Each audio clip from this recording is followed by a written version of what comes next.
खुल के नहीं बोलते हैं आप इधर उधर की बात करके फिर ना इधर ना उधर जी। तो इसलिए आपको भी जनता ना इधर ना उधर रखती है। बीजेपी क्लैरिटी से बोल रही है, बोलिए। सुनिए हाँ, महाराज अजय जी को लाइए, शरद जी पंकज जी को लाइए इसके बाद। महाराज जी नमस्कार। अरे महंत राजूदास जी हैं, मान जी आपको नमस्कार कर रहे हैं। महाराज जी नमस्कार, मेरा नमस्कार। जय श्री राम, जय श्री राम। नहीं, उनका नमस्कार लेने दो मुझे, प्लीज लीजिए फुल फ्रेम। जय सिया राम। आपका आशीर्वाद मेरे ऊपर हमेशा रहता है। तो देखिए बीजेपी वाले ने आपको नमस्कार नहीं किया। सुनिए मान जी बीजेपी वाले ने आपको नहीं नमस्कार किया, ये समाजवादी वाले ही हैं जो सम्मान करेंगे। और मैं कहूंगा अभी पूरे डिबेट में भी नहीं करेंगे आपको नमस्कार, क्योंकि हम तो साधु संतों का सम्मान करने वाले लोग हैं, इसलिए हमने आपको नमस्कार किया। और आपका आशीर्वाद मेरे साथ हमेशा रहता है और आप हमेशा मुझे विजयश्री का आशीर्वाद देते हैं। इस बार भी आपने आशीर्वाद दिया है, इस बार भी हम लोग जीतेंगे, ये तय है। आपका आशीर्वाद हमेशा उसी के साथ रहेगा जो आपका सम्मान करेगा। भारतीय जनता पार्टी को इस बात का पूरी तरह से एहसास हो गया है। बार बार कह रहे हैं कि भाई आप पहले विकास के मुद्दे से आपने शुरू की था, पहला चरण का यही हुआ था ना, विकास, हम देश को विकासशील बनाएंगे। वहां पे आपका मुद्दा फेल हुआ तो कहां आ गए? मंगलसूत्र पे आ गए। मंगलसूत्र पे भी आपका मुद्दा फेल हो गया, जनता ने नकार दिया। दत्त बेकार बात करते हो, कभी भी जनता के मुद्दे पे बात नहीं करोगे। आपको नकार दिया तो कहां चले गए पता आपको? मीट, मुर्गा, मछली, उससे भी बात नहीं बनी तो तीसरे चरण में जाए पाकिस्तान घुस गए।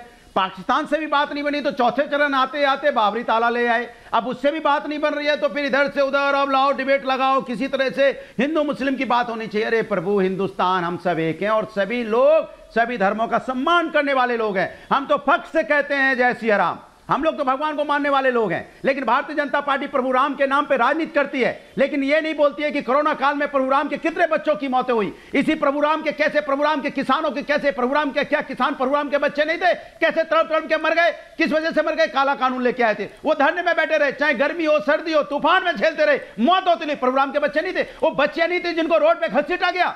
पहलवान महिलाएं प्रभु राम की बच्चियां नहीं थी। मैं पूछना चाहता हूं, क्या उन बच्चों के साथ अन्याय हुआ? क्या मणिपुर की बेटियां प्रभु राम की बेटियां नहीं थी जिनके साथ अन्याय हुआ? बीजेपी चुप रही। कमाल की बात करो, यहां बेरोजगार जो आत्महत्या कर रहा है, जिसको रोजगार नहीं मिल रहा है, क्या वो प्रभु राम का बच्चा नहीं है? क्या यहां पे छात्र इसका पर्चा लीक होता है, परेशान होता है, तकलीफ में होता है, दर्द में होता है, क्या प्रभु राम का बच्चा नहीं है वो? आप प्रभु राम के बच्चों के बारे में बात करने से घबराते हो, डरते हो, क्योंकि आप नहीं जानते हिंदुस्तान के अंदर में हिंदुस्तान की संस्कृति संस्कार से कोई लेना देना। पंकज जी आ रहा हूं, माफी चाहता हूं। सत्ता से मतलब है, सत्ता चाहिए किसी कीमत पे। मान जी आ रहा हूं, लेकिन सवाल बीजेपी से, इसलिए पहले अजय जी के पास लेना देना नहीं है। ओके प्रोफेसर साहब, अजय जी जवाब दे रहे हैं, मान जी आ रहा हूं, उसके बाद शरद जी पंकज जी आप दोनों के पास आ रहा हूं, एग्जैक्टली 45 सेकंड जी। देखिए अजय महान जी नमस्कार। देखिए व्यर्थ की तरह डमरू की तरह, ये देखिए, फिर ये देखिए, इसको ये अलग लेवल के आर्टिस्ट से बजने सिर्फ आवाज, ये अनुराग भदौरिया अलग लेवल के आर्टिस्ट, दिमाग नहीं चलता है, ये एक अलग लेवल के आर्टिस्ट है। मैं बता रहा हूं, इनका नाम भी किसी बुक में लिखा जाएगा। दूसरी बात, भारतीय संस्कार और भारतीय रीति को पहचानते नहीं है भदौरिया जी। तो पहली बात कि महंत और साधु संतों को नमस्कार नहीं किया जाता है, चरण स्पर्श करते हैं। सीखिए जरा, कुछ संस्कृति सीखिए। हरा कुर्ता पहनते हरा कुर्ता वालों की संस्कृति में आ गए हैं। अब आगे बढ़ते हैं, थोड़ा अब आगे बढ़ते हैं। इनको चुप करवाइएगा ऐश्वर्या जी। जी नहीं तो अनुराग जी प्लीज डीजल चुप नहीं होगा। ओके बोलिए। महंत जी को नमस्कार कीजिए, पहले महंत जी को नमस्कार कीजिए। मैं 3-4 आंकड़े बस देता हूं, हमने क्या किया 10 सालों में। उम्मीद है हरा कुर्ता को समझ में आ जाएगा। अरे वो मॉर्गन स्टैनली की कमेंट थी 2014 में, बोल पाओगे। इंडिया 5 फ्रेजाइल इकोनॉमी, आप नहीं बोलोगे। संत समाज का आशीर्वाद नहीं लेते, और India is fastest growing economy है, मॉर्गन स्टैनली ने 2023 में कहा। समाज का आशीर्वाद लेने में शर्म आ रही है क्या? अच्छा, जीडीपी 98 लाख करोड़ की, 98 लाख करोड़ सुन लीजिए, हमारे समय में 1.5 लाख करोड़ पहुंच गए, 1.58 लाख करोड़। ये नहीं करेंगे। ये पागल की तरह चीखने से क्या बोला ना, डमरू की तरह बसते रहते हैं, अपनी बात नहीं समझते हैं क्या बोल रहे हैं, डिबेट खराब करने आते हैं फालतू। पागल बता रहे हो। संत समाज का आशीर्वाद लेना पागलपन होता है? अब देखिए, एक मिनट, संत समाज का आशीर्वाद लेना पागलपन होता है? अरे भैया, आशीर्वाद नहीं ले रहे, एक मिनट, संत समाज के पैर छुए जाते हैं। बोलो मेरे साथ, पैर छुए जाते हैं, प्रणाम और नमस्कार नहीं किया जाता है। आशीर्वाद नहीं ले तो मेरे साथ बोलिए जय श्री राम। अनुराग जी ऐसा है ना कि आप ही बोल लीजिए पागलों की तरह। हो गया पागलों की तरह बखान कर लीजिए। Please relax, back on topic, back on topic please. नाम नहीं लेना। Anurag ji now please, thank you. Anurag ji now please, thank you. सबसे शरद जी, पंकज जी बोले नहीं है। अरे क्यों 26 मिनट हो चुके हैं, प्लीज। अरे भाई अजय आलोक ने जवाब दिया, संतों को नमस्कार नहीं चरण स्पर्श किया जाता है, वो आप सुन नहीं रहे जानबूझ के। No please relax. बीजेपी के प्रवक्ता इसलिए आशीर्वाद नहीं लेंगे, राजनीति करेंगे उनके नाम पे, लेकिन उनके चरण स्पर्श नहीं करेंगे। राजनीति तो उनके नाम पे करेंगे। ये इसी तरह से पागलपन करते रहेंगे भैया। शरद जी आप इनको फेड कीजिए। Okay please relax. आपका समय मैं कैसे फेड करूं? अखिलेश यादव फेड अप किए हुए हैं, रिलैक्स ना हो। चलिए अजय आलोक जी बोलिए। अरे अखिलेश यादव भी इनसे फेडअप है, आपको नहीं पता है, पता करिएगा यूपी में जाके। अखिलेश यादव भी इनसे फेडअप है, जहां जाते हैं वोटों गिरा देते हैं। सुप्रिया सुले हो गई अभी, जब बोलेंगे समाजवादी पार्टी का 5000 वोट और कांग्रेस का 50,000 वोट कम होता है। बोलिए, बोलते रहिए। लगता है कि आवाज अपनी आवाज की मधुरता से प्यार है, अब पता नहीं है कि फटे हुए डमरू की तरह बसते हैं। मैं ये कह रहा था कि पिछले 10 वर्षों में हमने जो काम किया है वो सबके सामने है, कुछ छुपाने की जरूरत नहीं है। 50,000 किलोमीटर हाईवे थे, 1.5 लाख किलोमीटर हाईवे बन के, 7 एम्स से आज 21 एम्स हैं, IIT, AIIMS, जितनी चीज, मेडिकल कॉलेज की सीट्स, हर चीज में दुगनी से ज्यादा बढ़ोतरी हो। ये हमारे काम की गति और हमारे काम का रफ्तार है और स्केल, फैलाव जिसको कहते हैं। इसलिए काम पे तो आप बोलिए ही मत, कहीं पे कोई टिकता नहीं है। अब हम बात होती है जो आज का डिबेट का मुद्दा है, हम विरासत की बात करते हैं। तो विरासत की जब हम बात करते हैं तो हमारी धार्मिक निष्ठा, हाँ, हमारी भारत की सांस्कृतिक राष्ट्रवाद, ये हमारे सोच में इम्बीडेड है। संतों का सम्मान, मंदिर हमारी सोच में है, हम मंदिर में अप्रोच प्रणाम करते हैं, हमारी आस्था है। और कोई मंदिर की आस्था पे चोट पहुंचाएगा तो हम जवाब देंगे, मजबूती से जवाब देंगे। ये हमारे लिए चुनावी मुद्दा नहीं है।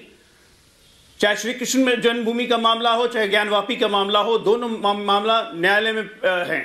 हम एक सरकार की तरफ चाह रहे हैं, जो कि हमने राम मंदिर में भी किया, कि न्यायालय में त्वरित गति से सुनवाई हो। लटकाना, अटकाना, भटकाना जो पूर्व की सरकार 70 साल तक करते रही, वो अब इस मोदी सरकार में नहीं होगा।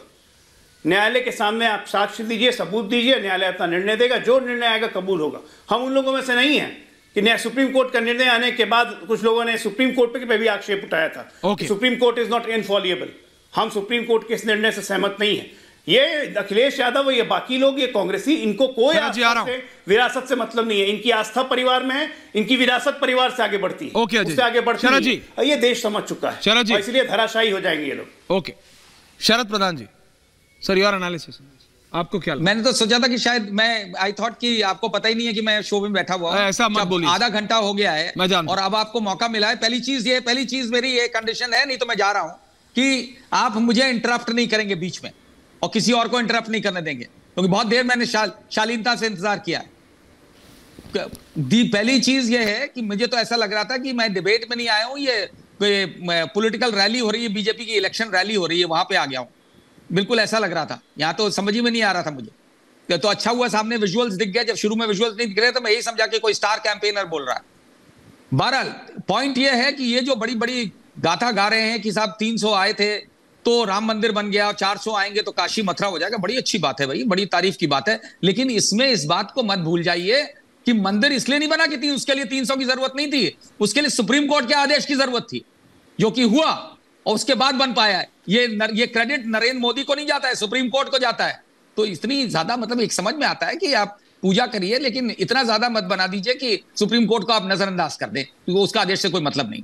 दूसरी चीज यह है कि 400 पार पीओके पे को कब्जा करने के लिए वापस, बहुत अच्छी बात है, करना चाहिए, लेकिन उसके लिए 400 की जरूरत नहीं है। वो तो आप 300 क्या 272 में भी कर सकते हैं। उसमें नंबरों की पार्लियामेंट के हाउस की जरूरत नहीं है, उसमें अपनी बढ़िया फौज की जरूरत है जो हमारे पास है।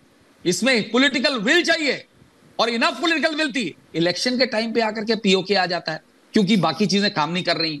ये बड़े अफसोस की बात है कि हर चीज को, और फिर उसके बाद बोलते हैं हमने तो हिंदू मुसलमान किया नहीं, बाकी सब बहरे थे, दुनिया अंधी है, दुनिया बहरी है जो सुन रही है। तो ये जो झूठ के बेसिस पे झूठ की पराकाष्ठा हो चुकी है अब तो बड़ी हंसी आती है इस तरीके की बातें। अब वो असम के मुख्यमंत्री जो है वो तो करेंगे ही बेचारे, उनको तो अपने ब्राउनी पॉइंट्स बढ़ाने हैं, वो तो दिन को भी रात बोलेंगे। तो उनके बेसिस पे चलेगा देश, उनके कहने पे कि हम ये कर देंगे, हम वो कर देंगे। अरे उनसे बोलिए पहले अपना स्टेट सुधार लें। और दूसरा जो ये बातें करते हैं कि हमने ये कर दिया, हमने वो कर दिया, हमने सनातन का बड़ा अपमान नहीं सहेंगे। तो सनातन का अपमान खाली चिल्ला करके टीवी चैनल पे या जो है वैसे भगवा कपड़े पहन करके और सफेद कपड़े पहन करके नहीं होता है, का एक्शन में दिखना चाहिए क्या ये सनातन धर्म सिखाता है किसी को कि महिलाओं का गैंगरेप हो और हम आंख बंद रखें? मणिपुर में क्या यह सिखाता है कि हम वहां कर्नाटक के उस ग्रेट रेपिस्ट को, उसको पूरे खानदान को टिकट दें? वो बड़ा अच्छा है। यह सिखाता है सनातन धर्म? बिल्कुल नहीं सिखाता है। ये कोई और सनातन धर्म होगा। भाजपा का सनातन धर्म लगता है कोई और है ना। ये सिखाता है कि बिल्किस बानो का, चाहे वो मुसलमान रही हो, लेकिन रेप मेरे को बोलने नहीं, ये बीच में मत बोलिए। रेपिस्ट को रिमिशन ग्रांट करने के लिए बहुत अच्छा है। क्या सिखाया है? ये सिखाता है हर तरह हाथरस में गैंगरेप हुआ था, उन सबको बचाया गया। ये इस तरीके की चीजें महिलाओं के समान, और उसके ऊपर बृजभूषण शरण सिंह जैसे व्यक्ति को, उसके बेटे को टिकट यहां तो आप फंसे आज। वो ऐसा व्यक्ति जिसने चार्जशीट बन चुकी है, जिसने भारत की रेसलर्स, महिला रेसलर्स के साथ इतना दुर्व्यवहार किया है। ये सनातन संस्कृति नहीं सिखाती है। ये भाजपा का सनातन धर्म कुछ और होगा।